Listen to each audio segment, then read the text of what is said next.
Bah écoute, bienvenue Isabelle. Premier épisode de ma deuxième saison de podcast, on peut dire. Sans plus tarder, bah, Isabelle, je te laisse te présenter. Oui, donc je m'appelle Isabelle Dius et je viens d'une ville en Espagne qui s'appelle Saragosse. J'ai fait une partie de mes études là-bas, des études qui étaient plutôt axées sur l'économie et les sciences économiques et entrepreneuriales. Suite à ça, j'ai décidé de faire aussi un petit parcours dans un autre pays. Ça m'a mené vers la France, qui est le pays voisin, compte tenu qu'une partie de ma famille avait vécu, notamment ma maman en France aussi. Donc, c'est un pays avec lequel on a beaucoup de liens. Et je me suis dit que ça serait intéressant de passer une petite période là-bas pour faire quelques mois d'études et éventuellement aussi pour faire un stage. Et c'est ça que j'ai pu faire à Angers, à l'ESCA, dans le domaine plutôt de l'import-export à l'époque, qui ne m'a pas forcément énormément intéressée. Donc, je suis revenue vers ma passion pour plutôt l'économie et puis aussi plus tard le marketing et la communication. Et suite à ça, donc après un stage en France et quelques mois de travail en Espagne, on m'a proposé de retourner en France pour un poste. Et donc, je suis retournée à Paris, puisque j'avais vécu quelques mois à Paris. Et voilà, donc là, j'ai initié quelques années de parcours professionnel plutôt dans le domaine du commerce. Finalement, l'idée, c'était de soutenir des structures qui ouvraient soit une filiale en Espagne, soit qui voulaient s'installer en France et qui étaient espagnoles, donc de leur donner un coup de main avec tout ça. Et puis j'ai pu toucher grâce à ça aussi au domaine digital qui m'intéressait aussi. Et ça m'a vraiment beaucoup plu. Il faut c'est dire que ça fait quelques années de tout ça. Donc, voilà, on parle de 2001 à 2004. Et donc, Internet, voilà, c'était pas ce qui est aujourd'hui Internet. Tout commençait à se développer, notamment les marketplaces, qui étaient vraiment au tout début de leur aventure. Et ça m'a vraiment passionnée en me disant qu'un nouveau monde s'ouvrait à nous. Et j'ai décidé donc de plutôt travailler dans ce domaine. Et pour cela, j'ai fait un master en communication visuelle et en marketing digital. Et après ce master, j'ai pu donc commencer à travailler au sein d'une marketplace, ce qu'on pourrait définir comme une marketplace ou en tout cas un site dédié à la vente qui était vente privée à l'époque, qui s'appelle plus comme ça, mais qui était vente privée au tout début de leur aventure entrepreneuriale. C'était encore une start-up. Et après quelques années, avoir développé surtout les ventes sur la version espagnole du site, j'ai ensuite travaillé au sein d'une autre marketplace française. Les deux étaient 100% françaises à l'époque. C'était Rakuten, PriceMister au départ et après Rakuten. Et voilà, c'est deux secteurs qui m'ont énormément intéressée, de comprendre en fait comment les gens, comment les consommateurs se comportent sur le web, mais aussi comment les petits commerçants arrivent à vendre leurs produits. Et puis voilà, elles sont devenues plus grandes, ces startups. Donc, j'ai décidé de quitter ces aventures qui prenaient plus d'envergure pour aller de nouveau vers des startups naissantes. Et j'ai pu travailler aussi 2 ans dans un nouveau projet, donc une startup qui commençait à se lancer toujours dans le domaine du digital, plutôt dans la distribution, dans la grande distribution. Et suite à ça, voilà, j'ai décidé, surtout pour des raisons liées en fait à mon indépendance personnelle aussi, la capacité de pouvoir avoir plus d'autonomie, j'ai décidé de commencer à plutôt en fait, à créer mes propres structures et mes propres entreprises, in fine. Et c'est comme ça que je suis devenue entrepreneur ou entrepreneuse, je sais jamais comment on dit quand on est une femme.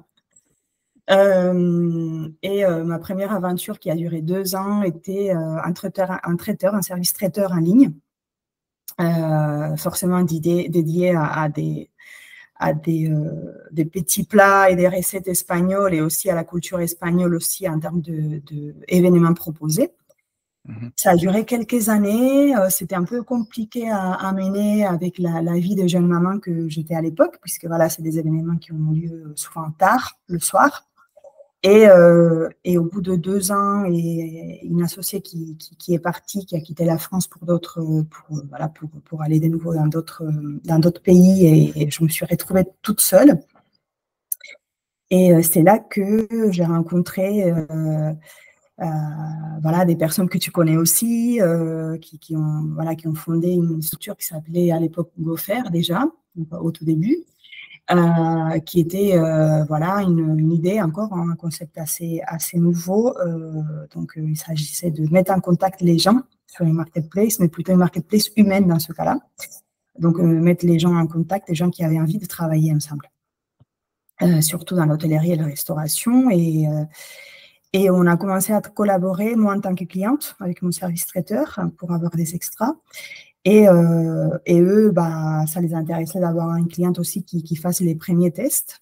Et puis, au bout de quelques mois, comme mon aventure entrepreneuriale, elle était au ralenti aussi suite au départ de mon associé, ils m'ont proposé de travailler avec eux, plutôt donner un coup de main en tant qu'auto-entrepreneur. Et puis, finalement, on s'est associés 1 an après.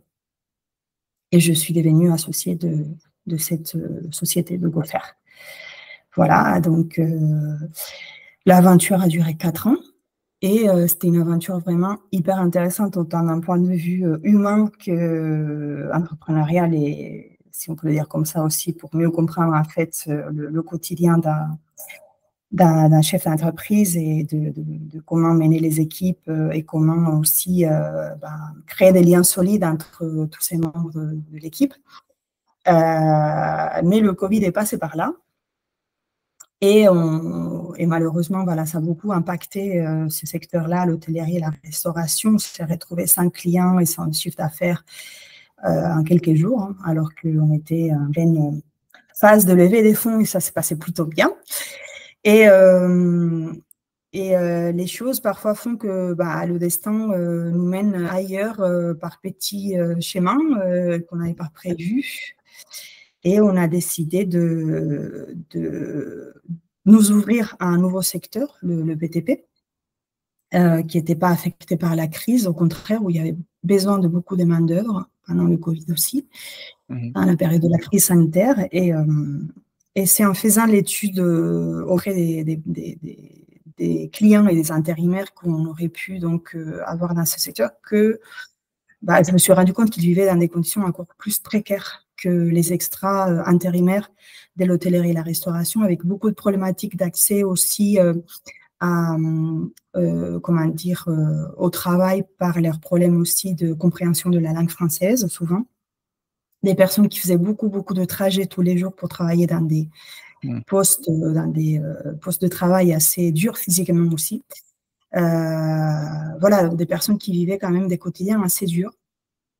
Et ça m'a beaucoup marqué, en fait. Je me suis dit, on ne peut pas créer une marketplace pour mettre les gens en relation. Il faut quand même qu'on puisse fournir autre chose à ces personnes-là pour qu'elles puissent aussi vivre plus confortablement, ou en tout cas qu'ils se sentent aussi, les deux, qu'ils se sentent aussi plus reconnus. Et malheureusement, ça n'a pas pu se faire pour plein de raisons, puisque la société était déjà très impactée par la crise financière qu'on avait entamée malheureusement au moment de la crise sanitaire aussi, avec une levée des fonds qui n'a pas pu se faire. Et j'ai décidé de quitter l'aventure pour aller vers des domaines où on prenne plus en compte l'humain et toute sa profondeur avant tout. Ok. Et donc, justement, pour rebondir là-dessus, tu es reparti sur quoi exactement? Est-ce que tu peux nous expliquer? Oui, donc là, ça a été toute une quête assez compliquée dans le sens psychologique et moral du terme, puisque je me suis retrouvée avec des sentiments très contradictoires en me disant que je voulais faire autre chose mais que je ne savais pas trop quoi, que ça faisait quand même recommencer beaucoup de choses, peut-être reprendre les études. Donc ça a été quelques mois déjà de recherche un peu d'autres horizons, savoir ce qui existait dans le domaine de l'entrepreneuriat plus responsable. Et c'est comme ça que je suis tombée sur un nouvel, pour moi en tout cas, un nouvel écosystème que je ne connaissais pas assez en tout cas, qui était l'économie sociale et solidaire. Ça m'a beaucoup intéressée d'apprendre que y a toute une façon de fonctionner qui est aujourd'hui encadrée par la loi depuis 2014, qui délimite les contours de cet entrepreneuriat social, notamment voilà, dans la recherche d'une mission sociale avant tout, avant la recherche d'une mission, disons, économique classique. Aussi, voilà, la lucrativité qui est bien sûr nécessaire pour assurer la pérennité des structures économiques, mais une lucrativité limitée, une lucrativité pas individuelle, une lucrativité dédiée aux biens de la structure et aux biens communs. Et aussi la gouvernance partagée, qui est un des critères qui définit l'économie sociale et solidaire. Et donc, voilà, ça m'a intéressée, ça m'a ouvert les yeux vers un autre monde. Et donc, voilà, j'ai initié un peu un auto-apprentissage avec des MOOC, entre autres, sur ce domaine-là. Et puis, au bout de quelques mois où j'étais consciente du fait que vraiment, ça me passionnait et que je voulais aller vers ce domaine-là, j'ai appris un peu par hasard l'existence d'un nouveau programme de formation qui venait d'être lancé en collaboration entre une école de design et certains établissements publics, notamment la région d'Île-de-France. Et c'était une formation dans un domaine du design, mais du design un peu spécifique et un peu nouveau, le design de l'action sociale et des politiques publiques. Donc, comment appliquer les techniques et la méthodologie design qu'on connaît de façon un peu plus classique pour d'autres domaines, hein, l'architecture, le graphisme, dans le domaine de l'innovation sociale. Et en fait, comment pouvoir utiliser ces méthodes pour ouvrir aussi un peu la créativité et repenser le monde autrement. Et donc, voilà, j'ai initié cette formation, ce qui m'a permis de connaître aussi les acteurs publics que je ne connaissais pas du tout, puisque ma vie professionnelle avait été tout le temps, c'était tout le temps déroulé dans le domaine du privé. Et voilà, donc du coup, j'ai décidé d'aller vers le soutien au développement de l'économie sociale et solidaire. Ok. Et justement, à travers cette formation, si tu m'as parlé de design, c'est-à-dire comment designer l'entrepreneuriat social et solidaire en l'occurrence, c'est ça? Comment c'est ça, comment voir une économie à travers enfin une action responsable et sociale, c'est ça, c'est bien ça? Oui, J'ai bien compris? c'est-à-dire que ça, par exemple, c'est une de fin ou une utilisation qu'on peut donner à une action de design, des méthodologies en application du design de l'action sociale. Ça peut être une utilisation, c'est-à-dire ça peut être de créer quelque chose qui permet après d'être décliné en un projet entrepreneurial, mais ça peut être aussi de décliner quelque chose en nouvelle politique publique. Donc, ça peut être les deux. L'idée du design appliqué aux problématiques sociales, c'est de dire, on part d'abord sur une lecture des problématiques humaines, où on applique les techniques de design qui sont de questionner, d'observer aussi, d'aller sur le terrain, en fait. C'est pas de rester dans son coin à se dire, Oui. on a des études, voilà, et on les lit ou on les analyse. C'est vraiment d'aller vers les gens, en fait. OK. Bah, avoir la data pour pouvoir après agir, c'est ça en Voilà, gros? avoir la data et une data pardon, qui est très qualitatif parce qu'il s'agit de questionner, mais aussi d'observer parfois, en fait, de ne pas forcément être que dans le questionnement, mais dans l'observation des situations qui se passent au quotidien, par exemple, au quotidien des gens.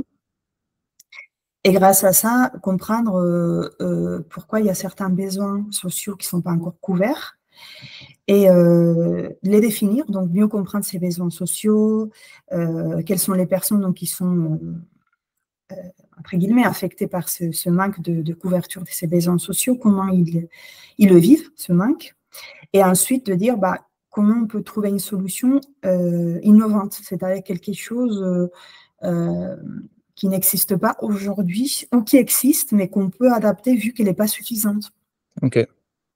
Et pour ça, on applique voilà, des méthodologies surtout d'intelligence collective, de réflexion en mettant autour d'une table des acteurs très différents, notamment dans l'action sociale, on pourrait mettre autour de la table des acteurs publics, des bénéficiaires, des associations, des entreprises un peu plus classiques aussi qui réfléchissent à de nouvelles façons de faire. Et c'est trouver des solutions à tester, parce qu'avant tout, on expérimente aussi grâce à l'intelligence collective qui est générée par ces rencontres. OK. On s'est appliqué ces méthodes-là pour répondre à des besoins sociaux non couverts. OK, c'est intéressant. Du coup, donc du coup, tu as participé à ce genre de choses, à ce genre de réunions d'intelligence collective pour permettre de trouver des solutions? Voilà, C'est tout à ça? fait. Est-ce que, bah, du Donc, coup, pour, un peu illustrer ça, est-ce que tu aurais une expérience à nous partager ou pas? oui, je pourrais vous partager l'expérience qui était le projet en fait de ces 6 mois de programme, fait en collaboration avec la région d'Île-de-France. L'idée à l'époque, en fait, si tu veux, à l'époque, on était plusieurs groupes et chaque groupe travaillait avec un service de la région. Mmh. Et l'idée, c'était de collaborer avec eux en proposant quelque chose qu'ils n'avaient pas encore testé. Alors, c'était eux qui posaient un problème initial, une problématique initiale. Nous, dans notre cas, c'était comment sensibiliser et faire avancer. Donc, il y avait même 2 problématiques. Les entreprises classiques, disons, voilà, quand je dis classique, c'est hors ESS, à la transition écologique. Voilà, comment mieux faire comprendre la transition et qu'elles puissent faire un pas en avant vers la transition écologique au sein de leur structure. Donc, c'est une problématique assez large. Et donc, la région, donc le service dédié à la transition écologique, nous a dit aujourd'hui, on ne sait pas en fait comment nous, en tant que tête du développement économique de la région, on peut motiver, sensibiliser d'abord et motiver ces dirigeants à aller vers la transition écologique, vers plus de meilleure, en fait, une façon plus vertueuse d'agir au quotidien et plus respectueuse de l'environnement, alors que pour eux, c'est du temps et c'est de l'argent. Donc, on avait la problématique et on avait aussi le frein, puisque Mmh. on a beau vouloir répondre à quelque chose, il y a toujours des freins. Mmh. Et donc, l'idée, ça a été de travailler avec eux. On l'a fait pendant 4 mois. Interviewer donc des entrepreneurs, interviewer aussi des associations œuvrant pour la transition écologique, interviewer d'autres acteurs publics aussi, non seulement la région, des maires par exemple, interviewer des structures pas forcément que associatives, dont la mission principale c'est de préserver l'environnement. Et l'idée, voilà, de tout ça était de nous dire bon, comment cette problématique-là peut être réformulée et quels sont vraiment les freins. Est-ce que c'est les mêmes qu'on avait remarqués au départ ou pas? Donc voilà, on a rétabli cette problématique d'une façon un peu plus précise et on s'est rendu compte que les freins étaient ceux-là, mais il y en avait d'autres en fait. Et notamment le fait que pour parler à ces entrepreneurs-là, il faut avoir de la légitimité en tant que connaisseur aussi de leur quotidien, puisque c'est un quotidien assez prenant et assez prenant moralement aussi et Mmh. psychologiquement, pas que Oui. temporairement. Et on a proposé, et donc après, voilà, on a appliqué une méthodologie qui consiste à partir vraiment de la créativité maximale, où il n'y a pas de contraintes, il n'y a pas de budget, il n'y a pas de contraintes. Et là, on ouvre, disons, les chakras de la créativité et on s'est dit, dans un monde idéal, qu'est-ce qu'on pourrait faire? Et petit à petit, on a introduit des freins pour arriver à une solution qui est viable. OK. Et donc, on a appliqué ça, c'est un peu la méthodologie design appliquée aux sciences plutôt décorative ou au graphisme notamment, ou à l'architecture, ou à la conception de produits. Et donc, on a proposé à la région un service en fait, à lancer par la région, où elle serait l'initiatrice, qui serait de créer des groupes de co-développement entre entrepreneurs qui étaient déjà plus avancés dans la transition écologique et ayant déjà investi là-dedans du temps et de l'argent, pour expliquer à OK, ceux qui ne sont pas encore là-dedans comment faire les choses, pour aussi avoir cette légitimité et pouvoir se parler de pair à pair. Et donc voilà, on a proposé ce projet à la région, qui par ailleurs l'a mis en place. Donc on a été très contents, puisque voilà, d'autres top. projets, voilà, d'autres collègues avec la région étaient un peu plus compliqués à se mettre en place. Mais là, ceci a été possible. Et c'est un projet qui est renouvelé encore tous les ans Top. depuis qu'il a été créé, et qui a beaucoup de participants. Et donc voilà, donc on était assez fiers de l'avoir proposé et assez contents d'avoir eu des personnes à la région qui ont été vraiment à l'écoute et très ouvertes aussi à des nouvelles façons de faire. OK. Ouais, Voilà, non, donc ça, franchement, c'est un exemple. je savais même pas si enfin, qu'on pouvait, initier ce genre d'initiative, enfin, j'ignorais, cette existence-là, mais OK, bah, c'est cool que ça puisse se faire. Hem et toi, du coup, suite à cette formation, qu'est-ce que tu as choisi de faire? Est-ce que tu as décidé d'encadrer ces personnes-là dans cette formation, ou alors tu es parti sur autre chose? Qu'est-ce que tu as fait? Bah, écoute, après la formation, en fait, elle s'est finie, puisqu'elle durait 6 mois, dont 4 mois d'application un peu plus terrain avec la région. Et pour moi, ça a été vraiment hyper intéressant, surtout la partie pratique, la partie application de la méthodologie. Et suite à ça, je me suis rendu compte qu'au moment où on devait rencontrer plusieurs acteurs autour d'une table, en fait, mettre en action plutôt l'intelligence collective, je manquais encore de connaissances, des moyens et d'outils pour comment dire, créer une dynamique intéressante au sein de ce groupe-là. Et j'ai fait une formation courte de quelques semaines à la facilitation en intelligence collective, ce qui m'a permis, voilà, d'apprendre et d'avoir des outils aussi sous la main dans le cas où il faudrait de nouveau rencontrer des personnes et les faire des personnes souvent très diverses, hein, avec des profils différents, Mmh. et faire travailler ensemble autour d'un même sujet. Et donc grâce à ça, j'ai pu animer quelques groupes pendant une semaine autour de la thématique le travail des demain, le futur du travail. Et après, donc ça, c'était une mission plutôt en tant qu'auto-entrepreneur, en tant que freelance. Et après ça, je me suis dit, mais qu'est-ce que je fais maintenant de nouveau? C'est-à-dire, mes formations se sont terminées, tout m'a plu, j'ai testé Ouais, à tout. Qu'est-ce que je fais? Il faut trouver du travail quand même au bout d'un moment. c'est ça. Voilà, parce que tout ça, entre la réflexion, comprendre l'économie sociale et solidaire, découvrir l'innovation sociale, le design appliqué à l'innovation sociale, aux politiques publiques, et faire de la facilitation, ceci a duré 1 an à peu près. Mmh. OK.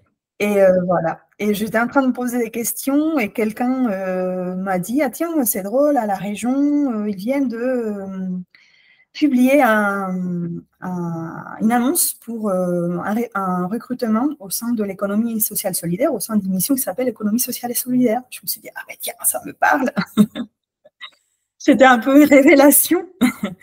Et je me suis dit, j'ai bien aimé travailler pour les acteurs publics, parce que vraiment, ça te permet d'avoir une vision très globale de ce qui se passe dans un territoire, et d'avoir une application pour laquelle tu as l'impression vraiment d'apporter quelque chose pour l'intérêt général du territoire. Et donc, j'ai postulé en me disant, j'ai peu de chance, puisque malgré ces 4 mois de travail avec la région, je suis pas, voilà, j'ai pas une formation en, on dire, un droit public, comptabilité publique, marché public, tout ça, une formation technique dans ce domaine.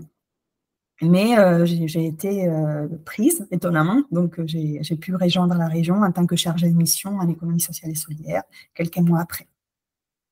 Top. Bah, c'est génial, félicitations. Et du coup, tu travailles, sur ce poste-là depuis combien de temps? Donc là, donc le début, c'était en octobre 2022 et donc ça fait 1 an et demi à peu près. OK. OK, bah, c'est cool et enfin, comment tu te retrouves là-dedans? Tu es épanouie? Tu c'est tu fais est-ce que comment quel est ton quotidien? Est-ce que tu fais souvent la même chose? Est-ce que c'est tous les jours, c'est un jour différent? Comment ça s'illustre?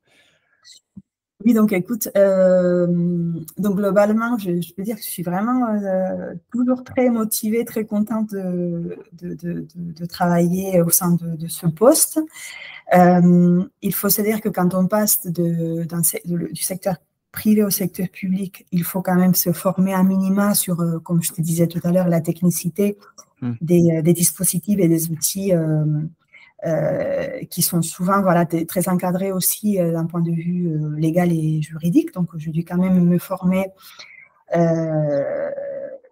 grâce aux formations qui sont proposées aux agents qui arrivent à la région.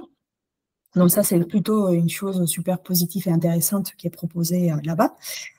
Et en parallèle, donc mes missions au quotidien sont très très variées. Il y a pas, en fait, il y a pas un jour qui ressemble à l'autre. C'est ça qui est plutôt moi qui aime bien en fait voilà les tâches un peu diverses et pouvoir Ouais, voilà m'occuper des sujets différents. C'est ça qui est intéressant dans le sens où on a plusieurs missions.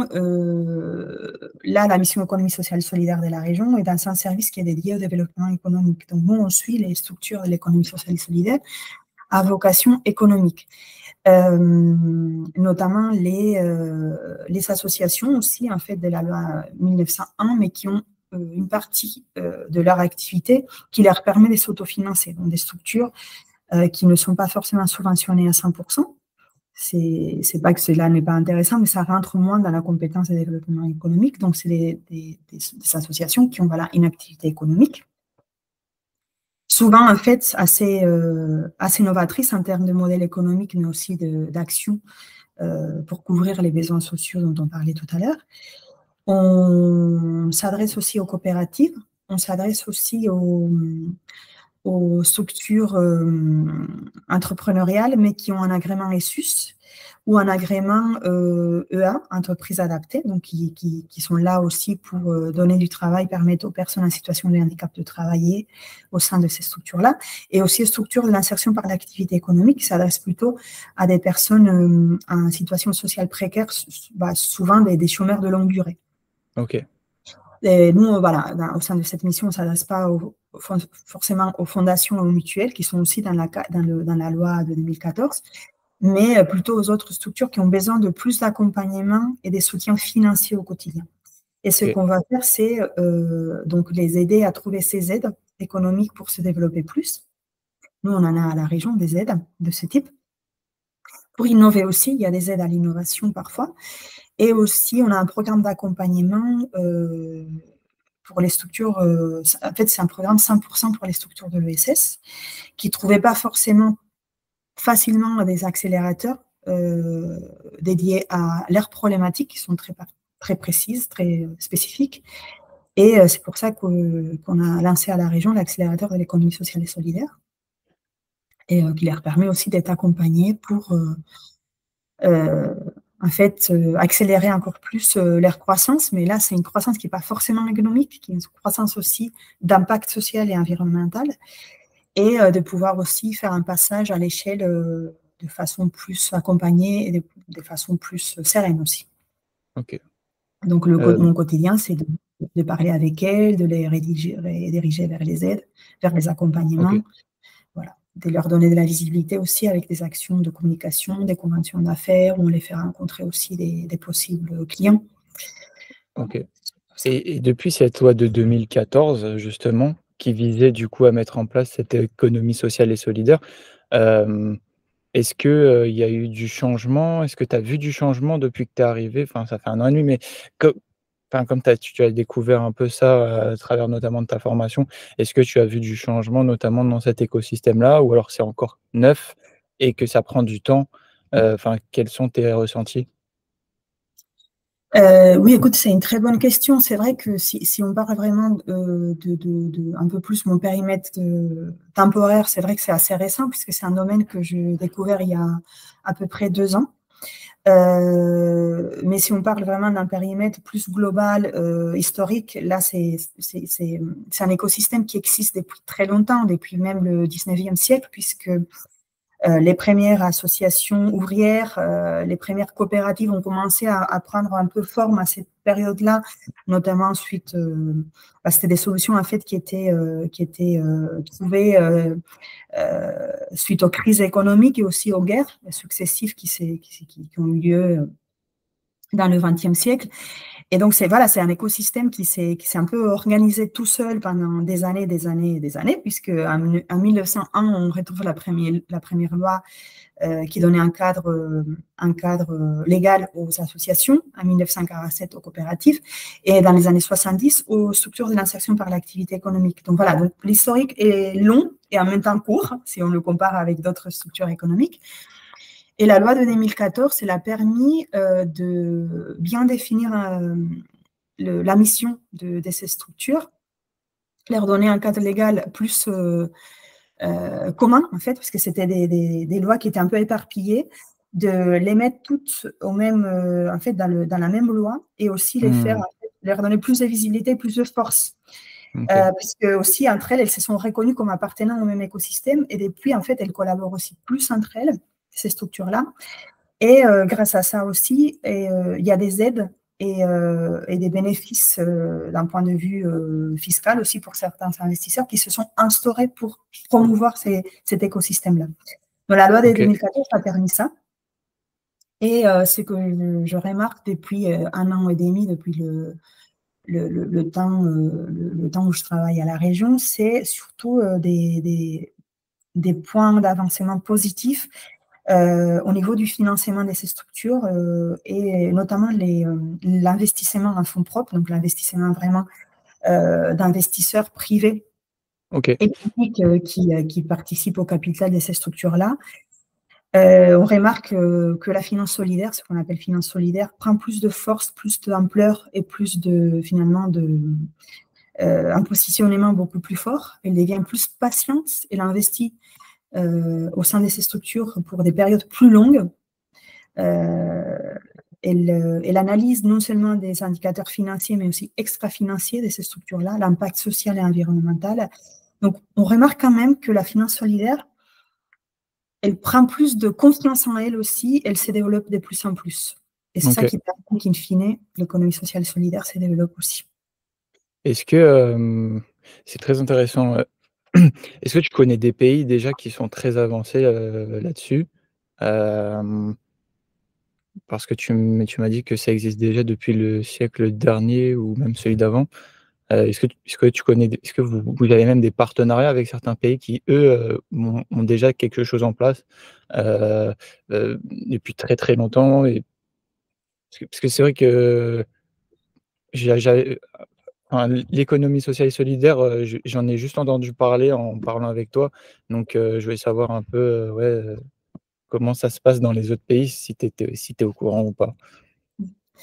Je t'avoue que niveau un peu histoire d'autres pays, en dehors de peut-être mon pays d'origine qui est l'Espagne, je ne connais pas forcément beaucoup ces sujets-là.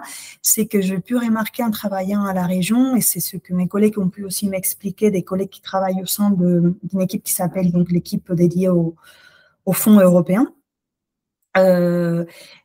C'est qu'il y a de plus en plus de fonds de l'Union européenne dédiés à l'économie sociale et solidaire.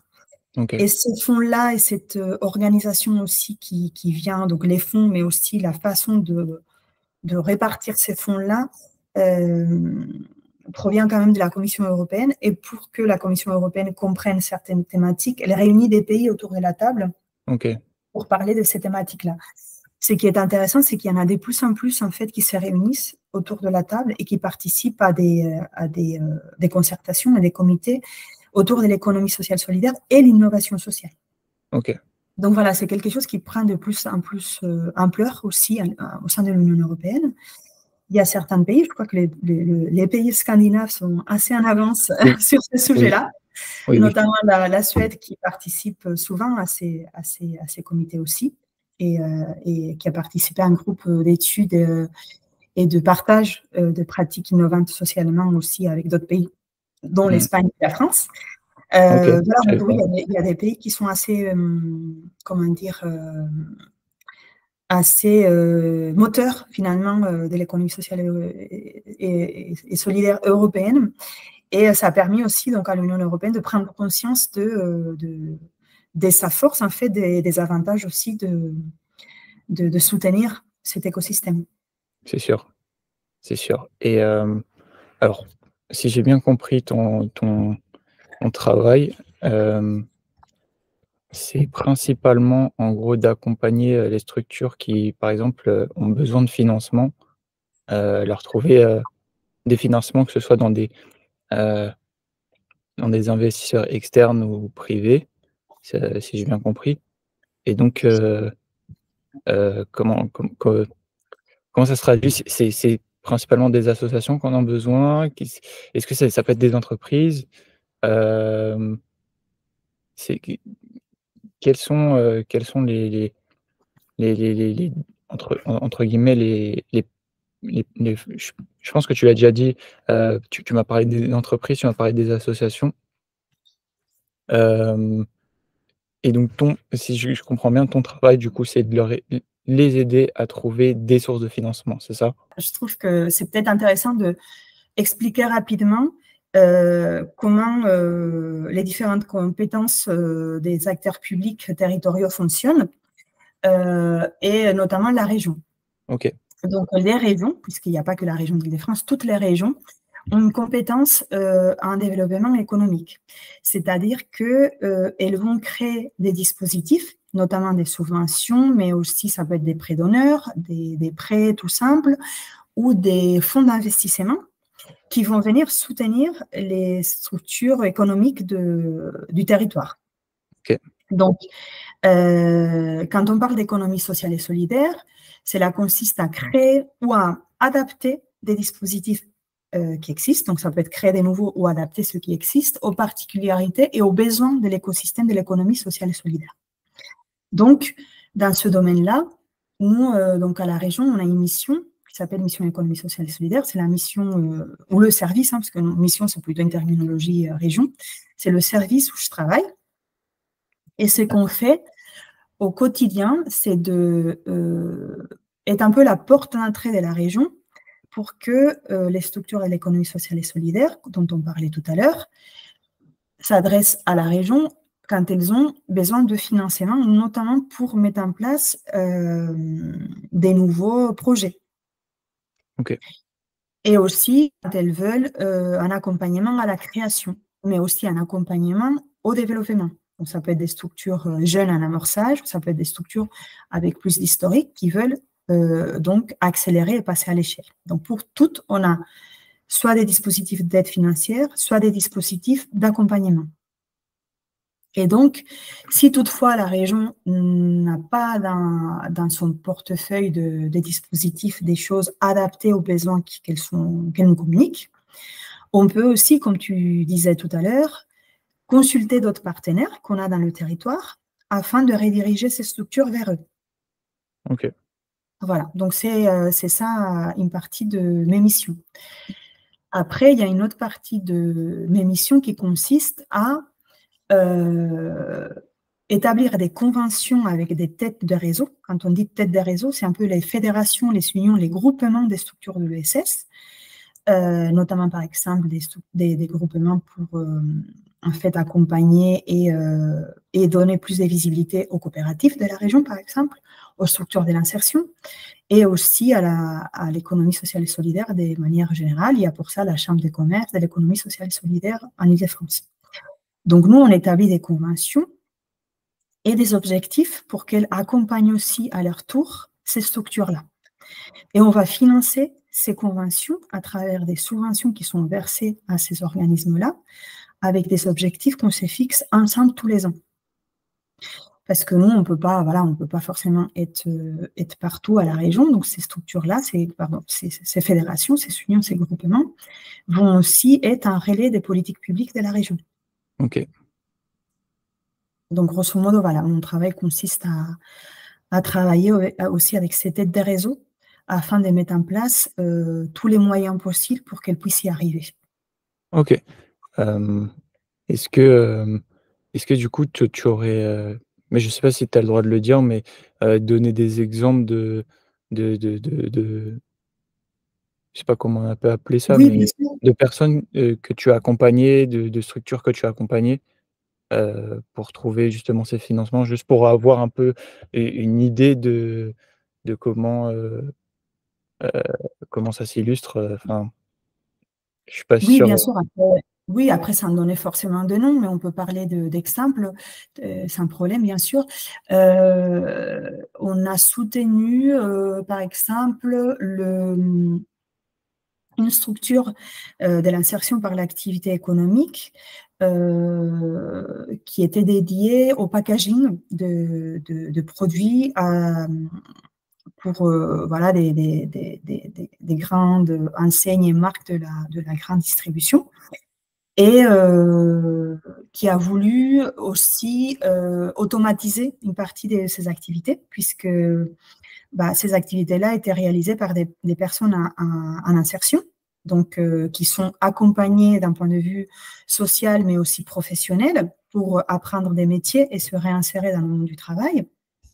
Mais ils se sont rendus compte qu'une partie de l'activité pouvait être aussi automatisée.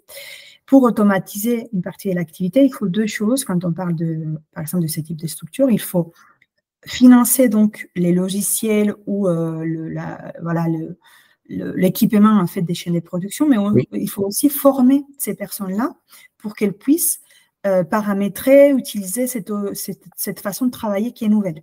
Donc dans l'insertion, il faut financer les 2 en parallèle. Mmh mh. Donc, à la région, on va, notamment avec certains dispositifs de subvention, financer l'achat, du logiciel ou le développement en interne du logiciel. Aussi, bah, l'équipement nécessaire au niveau plutôt, matériel, en fait. Et aussi éventuellement, un fonctionnement, ce qu'on appelle un fonctionnement, c'est plutôt des dépenses, des dépenses de type plus, RH. On va, financer aussi l'embauche d'un encadrant technique qui puisse former ces personnes-là pour qu'elles puissent comprendre en fait ces nouvelles façons de fonctionner au sein de la structure. Et après, si on parle des choses un peu différentes qui sont pas forcément du financement, mais de l'accompagnement, comme je te disais tout à l'heure, à la région, on a mis en place un accélérateur de l'économie sociale et solidaire, qui est un programme d'accompagnement destiné uniquement aux structures de l'économie sociale et solidaire, reconnues par cette loi dont on parlait, de 2014. Et en fait, c'est un programme d'accélération, qui est une partie un peu plus, ce qu'on connaît habituellement ou plus classique, pour accompagner les dirigeants des structures vers, plus de connaissances sur la négociation commerciale, OK, le développement commercial et tout ça. Mais il y a une partie aussi où, on va les accompagner, donc HEC qui est l'opérateur pédagogique du programme, va les accompagner à travers, certaines, journées d'accompagnement et de mentoring, vers une meilleure compréhension de leur impact social et environnemental pour qu'ils puissent aussi mieux communiquer ces sujets-là, qui sont parfois un peu difficiles à communiquer, auprès des clients, auprès aussi de financeurs, par exemple. Et ils vont les accompagner aussi pour mieux définir, en fait, comment ils communiquent dans ce sens-là et comment ils vont analyser leur, impact, de façon chiffrée. Puisque l'impact économique, on sait tous l'analyser, hein, combien de chiffre d'affaires, combien d'employés, combien de croissance dans ce sens-là. Mais l'impact social et environnemental, il est aujourd'hui encore plus complexe à définir. Donc un accélérateur dédié aux structures de l'économie sociale et solidaire va aller plus loin dans ce sens-là. OK, OK, OK. Ah ouais, d'accord, OK, donc c'est il y a vraiment un large, spectre de, on va dire, vos agissements. Oui, tout à fait. Donc je peux comprendre que, bah, du coup, tes journées, ouais, c'est pareil, enfin, c'est comment dire? Elles sont elles sont vraiment différentes, enfin, en tout cas, tes missions sont, on peut le voir, sont différentes Tout et à fait. ouais. OK, je peux, Oui. c'est assez, intéressant, effectivement, je trouve Oui, comme, oui et puis, en fait, ce qu'on fait est différent en termes de soutien, puisque ça peut être financé ou plutôt d'accompagnement, entre guillemets, de la formation, à monter en compétences. Mais aussi, les problématiques des structures et l'économie sociale solidaire sont très différentes aussi entre OK. elles.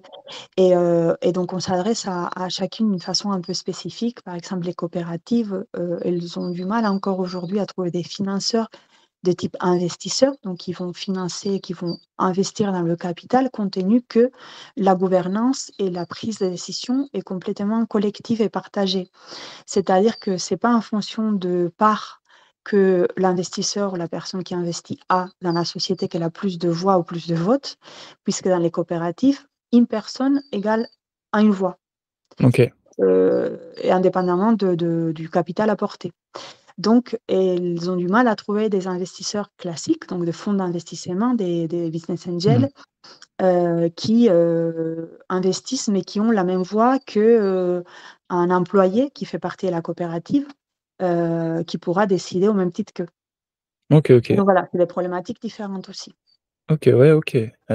Et donc, du coup, pour être clair, parce que du coup, tu m'avais parlé un peu au début, de nos discussions sur l'écologie, Oui. hem et en fait, j'ai du mal à voir un peu l'écologie au sein de l'entrepreneurial, social et solidaire. Comment ça comment ça s'illustre, c'est ouais, comment ça s'illustre, c'est ouais. Oui, oui, oui, je comprends tout à fait puisque c'est pas un sujet hyper simple, encore de nos jours à délimiter.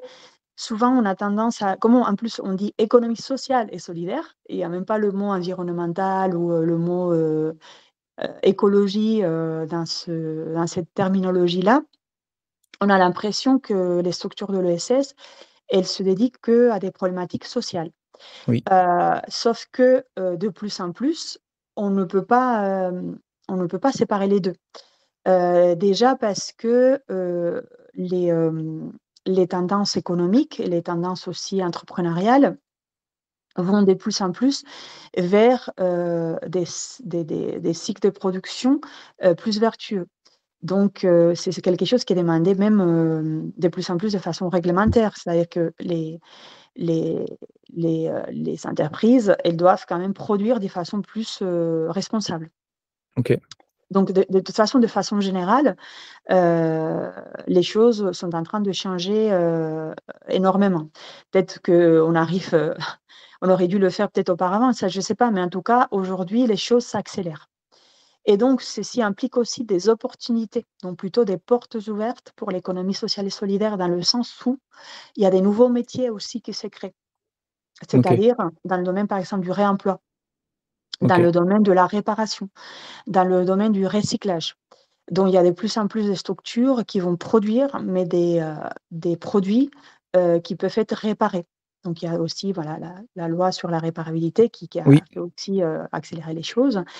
Et il n'y a pas pour l'instant assez de personnes formées à des métiers de réparation, à des métiers de, par exemple, de tri de déchets. Parce que oui. quand on recycle, il faut quand même trier auparavant d'une façon assez humaine et manuelle pour l'instant. Mmh. Heu voilà, on parle de ça, mais on parle aussi de mobilité. On utilise de plus en plus le vélo. Oui, Qui dit utiliser le vélo, dit réparer des vélos, s'occuper des vélos. Donc dans ce sens-là, il y a des nouveaux métiers en fait, qui se sont déjà créés, mais qui vivent aujourd'hui encore plus un essor encore plus important.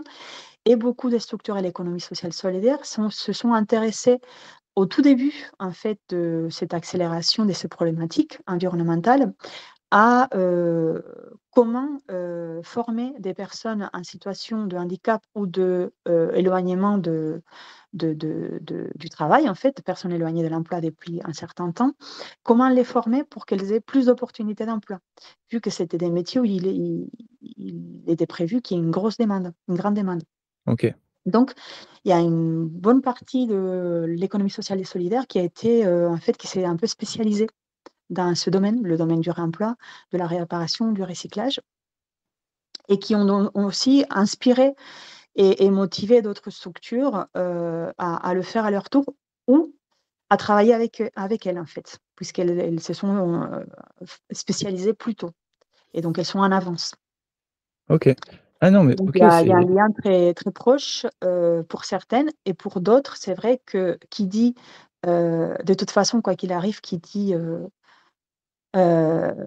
conserver en vie, des structures, un peu plus artisanales, comme c'est le cas de coopératifs où, lors du départ d'un dirigeant ou lors des problématiques de difficultés économiques sont reprises par les employés, qui ont très envie vraiment de pérenniser, de faire vivre, ces structures-là.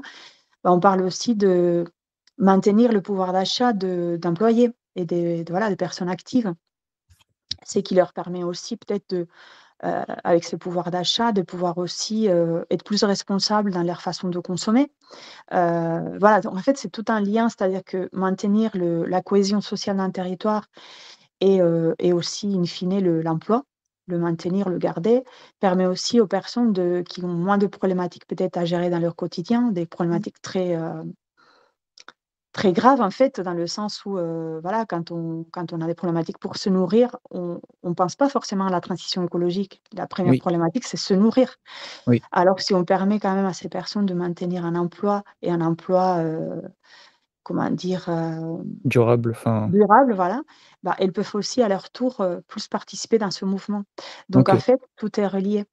Ouais, ouais, OK, c'est hyper intéressant et intelligent, donc en gros, ce que tu essaies de me dire, c'est que, on sait qu'on a des objectifs, écologiques, Oui, et que vous, votre problématique, c'est de pouvoir aussi réinsérer les gens dans le monde du travail et donc ce que tu es en train de me dire, c'est que vous essayez d'avoir une «longueur d'avance» entre guillemets sur le futur du marché de l'emploi pour leur proposer des métiers qui vont se créer dans le futur et qui se sont déjà créés pour pouvoir leur, sécuriser un emploi. C'est ça que tu es en train de me dire, voilà. c'est ça? C'est oui, tout à fait. Ça, c'est un axe où on trouve un lien très proche et assez simple à visualiser entre l'économie sociale et solidaire et les problématiques environnementales. OK, Après, il y en a d'autres, comme je te disais, qui vont plus loin sur le pouvoir d'achat et le maintien en emploi durable. Mais, ça, c'est un axe, en fait, qui a été très, soutenu par l'économie sociale et solidaire qui s'est, préoccupée et qui s'est, intéressée par ces nouveaux métiers très tôt, en fait. OK. Bah, c'est super intéressant. Je vais plus, m'intéresser dessus parce que c'est vraiment, enfin, ouais, ça m'intéresse et OK, C'est passionnant. C'est ouais, c'est un clairement, monde vraiment passionnant, oui. clairement, clairement, et donc, alors attends. Non, c'est OK, non, moi, ce qui m'intéresse le plus, c'est que, bah, du coup, on va dire, le gouvernement et puisque, bah, du coup, comme c'est une, comment on appelle ça? Enfin, ta structure est rattachée, bah, au pays, enfin, c'est pas des c'est pas privatisé, c'est vraiment, donc en fait, ce qui m'intéresse, c'est qu'en fait, on change carrément le «monde» entre guillemets par la législation et par l'entrepreneuriat. Parce que Oui, et en fait, i c'est vraiment, ces 2 choses-là qui permettent de changer les choses. Parce que souvent, en tant qu'entrepreneur, on essaie de changer le monde, mais on est bloqué par la législation et on peut rien faire et tout c'est vrai. et et là, bah, du coup, c'est vraiment, enfin, quand on arrive à lier ces 2 choses-là, bah, du coup, c'est super, parce que bon, bah, par exemple, si on prend les structures comme Uber, Eats, tout ça, c'était pas forcément autorisé au début, et finalement la législation a fait que, bah, elle a changé. Et c'était, enfin, c'est vraiment un cas particulier de l'entrepreneuriat où ça a marché, mais moi, j'ai pu rencontrer des entrepreneurs qui ont été bloqués dans leur projet à cause de la législation et qui ont dû, bah, du coup, développer leur structure en interne, Oui, dans des mairies ou ce genre de choses, donc c'est hyper oui, intéressant. Mais c'est sûr que, si tu es entrepreneur et que tu as une idée, qui est bloquée par la législation, il tu as des chances que ton business, ne fonctionne pas. Mais là, du coup, enfin, vous avez les 2 et du coup, bah, c'est très encourageant, en tout cas pour le futur et oui, puis pour les gens qui sont en réinsertion, notamment.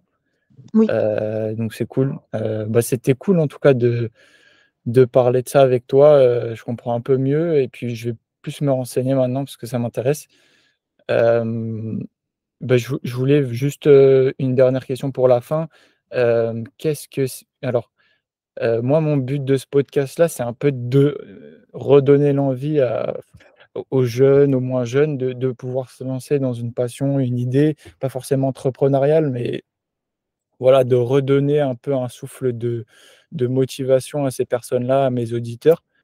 Quel conseil tu leur donnerais pour qu'ils puissent atteindre, leurs rêves, leurs objectifs? Bah, c'est une question, très très intéressante. Bah, en tout cas, je peux parler que de mon expérience, mais je j'ai toujours fonctionné d'une façon un peu, comment dire? En me disant qu'il y a pas de limite